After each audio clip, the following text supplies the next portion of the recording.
All right, let's talk about that moment. You know the one, that spark, that brilliant idea that just pops into your head. But how do you keep that spark from fizzling out? How do you turn it into a real roaring fire? Well, today we're going to build the blueprint together to take your vision from just an idea to a real thriving business. So, you've got it. That light bulb just went off, right? That little spark of genius for a new product, a new service, something. And it feels incredible, doesn't it? It's literally the starting point for every great company out there. But now what? What's the very next step? And right here, this is where so many amazing ideas just get lost. Because let's be real, the energy and excitement of an idea, it's not enough to carry it all the way. To build something that actually lasts, you gotta bridge that gap between the idea and the reality with some serious structure, with a strategy. Without a solid plan, even the best concept in the world can just fizzle out before it ever really gets started. You know, when you boil it all down, success really comes down to two things. Just two. First, you've got to have the right skills, the right entrepreneurial mindset to actually see this thing through. And second, you need the right blueprint to guide every single move you make. We're going to call that a project report. So let's tackle both of them one by one. All right, part one, let's dive into the skills. And this is so important because think about it. Before you can build a business, you have to build the builder. That's you.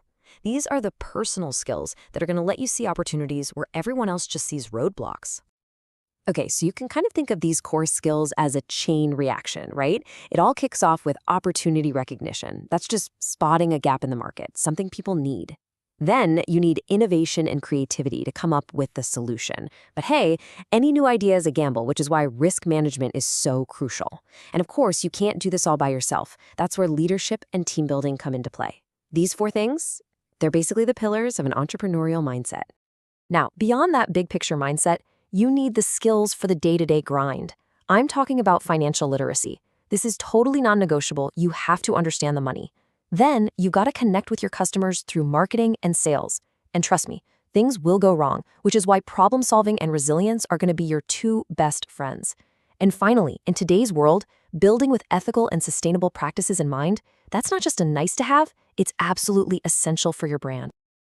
Okay, so we've got the skills down. Let's shift gears now to that second essential tool, and you'll see how it builds right on top of those skills. This is your blueprint, the project report.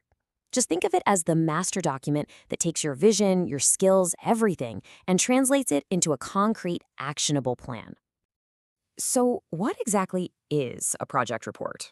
The easiest way to think about it is like a business plan, but with a reality check built right in. It's also a feasibility study. It doesn't just lay out what you're going to do, it forces you to test if it can actually be done. It makes you get disciplined and, yeah, be brutally honest with yourself and your idea. And this document does four incredibly important jobs. First, it makes you evaluate viability. Like, is this idea really sound? Second, it's pretty much the key to securing funding from banks or investors. Third, it's a tool for proactive problem solving, helping you see trouble coming before it hits. And finally, once you're up and running, it becomes your operational guide. It's the roadmap for your whole team. Okay, so what actually goes into one of these? Let's break down the anatomy of a winning report. Because a great project report isn't just a random collection of ideas. It's a carefully organized story that tells the complete picture of your business. Let's walk through the key sections. So you'll start with the basics, a professional cover page and a really powerful executive summary. That's your one-page pitch. Make it count. Then you'll get into the general information about your product or service, followed by some background on you and your team, the promoter details. From there, you really dig into the nitty-gritty with the project description and then lay out your whole game plan for getting customers in your market potential and marketing plan. Now look, every single one of those sections is important, but they are all leading to this. Right at the heart of your report is the financial blueprint. This is it. This is where your brilliant idea faces its toughest test. It's the one section that investors, lenders, you name it, will pick apart to see if your business isn't just a cool idea, but one that can actually make money. And the level of detail you need here is, well, it's critical. You've got to lay out every single capital cost. You need to show your sources of finance. You have to do a working capital assessment. And then you've got to create projected financial statements for the next 3 to 5 years. This includes things like a break-even analysis and key profitability ratios like ROI. It's all the math that proves your venture is actually sustainable in the long run.